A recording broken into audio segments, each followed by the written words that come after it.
Okay, Assalamualaikum. Selamat pagi. So, kita nak buat teknik menjawab bagi kertas 2 bahagian B. So, bahagian B 20 markah. Soalan boleh pilih soalan 9 ataupun 10. Tapi bentuk soalannya adalah sama. Cikgu dah terang dah itu kan. So, sekarang kita nak fokus untuk soalan bahagian B, esei yang 10 markah tu. Okay. So, untuk soalan esei 10 markah tu, dia ada banyak bentuk soalan. Dia akan bagi, sama ada dia bagi siap-siap dekat kita bilangan ciri yang kita nak bincangkan ataupun bentuk soalan macam yang kita nak buat contoh hari ni. Ini adalah soalan trial SBP 2019. Okay, saya dah bagi modul ni, modul daripada Cikgu Mahazir. Okay, so dalam soalan ni kita tengok soalan ni. Rajah 9.4 menunjukkan joran memancing dikehendaki untuk memberi cadangan bagi menambah baik keupayaan joran berdasarkan struktur yang ditunjukkan dalam 9.4. So, apa yang kita nak bincangkan tu berdasarkan rajah ni lah. So, kita boleh nampak sini ada handle, pemegang, sini kill. So, ini adalah kekili dia yang kita pusing tu. And then ada cincin ataupun ring, and then fishing rod tu joran dan juga tali joran. So dalam soalan ni dia tak bagi dalam bentuk point berapa karakteristik yang nak dibincangkan, tapi dia letak dalam ayat panjang. So bila jumpa dalam ayat panjang, make sure jumpa at least 5 ciri untuk dibincangkan, sebab soalan ni 10 markah. So biasanya 5 ciri dan 5 alasan, maka akan dapat 10 markah lah. So tengok soalan, nyatakan dan terangkan cadangan berdasarkan ciri-ciri bagi panjang pemegang. So untuk pemegang dia dah justify nak panjang. Okey, ketumpatan kekili. Kekili ni ketumpatan, saiz cincin, bahan untuk tali joran dan joran. So ada berapa kat situ? 1, 2, 3, 4 dan 5. So cukuplah kan? Ada 5. So setiap kali dapat soalan, make sure jumpalah 5 point tu. Tak kisahlah soalan dalam bentuk ayat ataupun tak. Kalau dia tak bagi 5 point, tak apa. Kita yang akan tambah ciri-ciri pada point-point yang dia bagi. Okey. Satu lagi tadi saya lupa. Okey, dia nak kita mesti tahu kita punya aim. Untuk apa kita nak buat pengubahsuaian ni? So macam ni dia kata nak menambah baik. Okey, so dekat sini boleh underline ataupun highlight, menambah baik keupayaan joran. So kita nak joran kita tu lebih bagus lah. Joran ni guna dia untuk tangkap ikan kan. So kita nak lebih baik. Okey, boleh.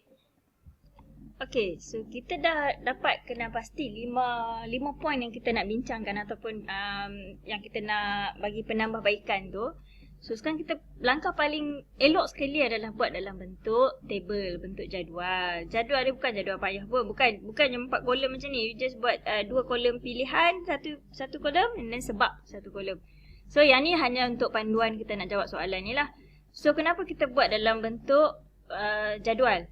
Okay, satu, awak cukup point awak tu nampak dengan jelas bahawa dah dibincangkan 5 point tu sekurang-kurangnya. Bagi lebih tak apa. Okay, and then kita nak bagi setiap pilihan kita mesti ada sebab yang sepadan. Okay, dan lagi satu nak mudahkan pemeriksa tu, tak apa, pemeriksa memang kerja dia untuk cari markah tu. Tapi untuk kita ni lah, supaya kita boleh nampak yang kita dah bagi jawapan yang paling elok. Dan kalau nak ditambah ataupun nak dibuang satu-satu jawapan pun lebih mudah. So sebab tu dipesan suruh guna jadual. Okay, walaupun tak wajib, tapi ni adalah teknik menjawab yang paling elok. So buat kolom yang ni saja, pilihan dan sebab 2 kolom ni. Okay, so tadi kita dah jumpa 5 point. Okay, so perkara pertama yang kita nak bincang adalah pemegang.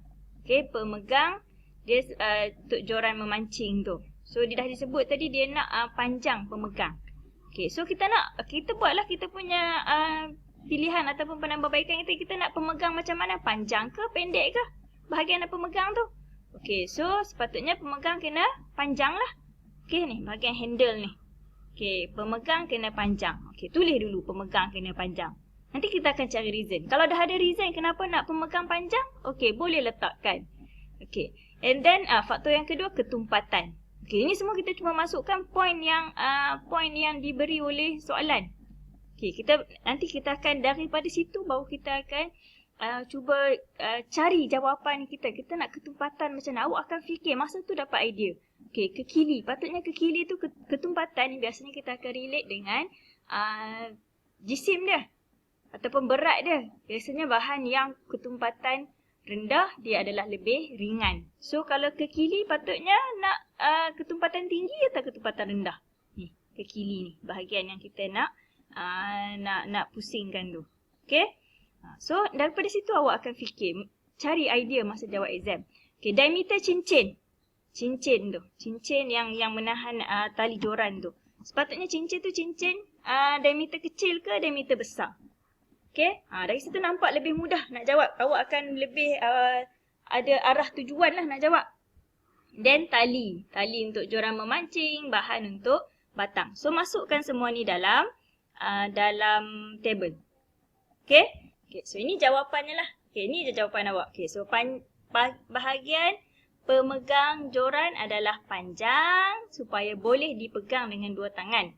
Okay, itu satu sebab dia. Nak bagi lebih pun tak apa, boleh buat dalam ayat lain lah. Di bawah lah biasanya guna satu baris. Okay, kawalan yang lebih baik ataupun lebih seimbang. Kita nak pegang kan, boleh pegang dua tangan, boleh lagi seimbang ni, nak tangkap ikan besar ni.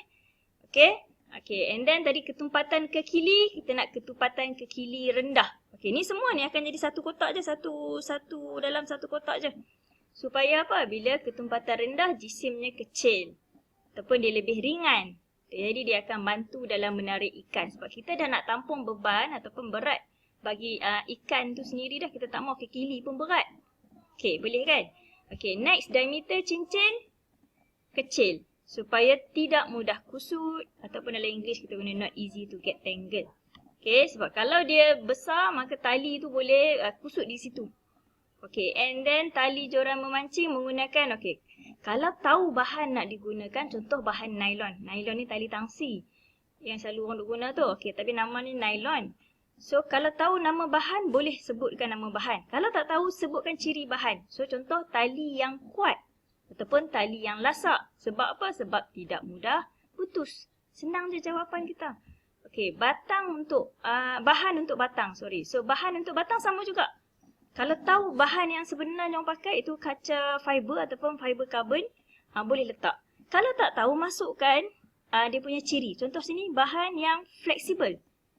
Okay, bahan yang fleksibel supaya apa? Supaya boleh dibengkokkan. Ataupun boleh letak bahan yang kuat. Supaya apa? Supaya tidak mudah patah. Ataupun daya tahannya besar. So, sentiasa ada jawapan yang nampak logik dan nampak saintifik. Okay? Boleh? Okay, so boleh semak jawapan ni. Boleh tik. Saya nak mesti jawab dalam bentuk table. Okay? So, sebagai latihan, cuba jawab soalan yang lain pula untuk kertas 2 bahagian B ni sahaja. Kita nak fokus dulu yang ni. Okay? So, terima kasih. Selamat mencuba. Assalamualaikum.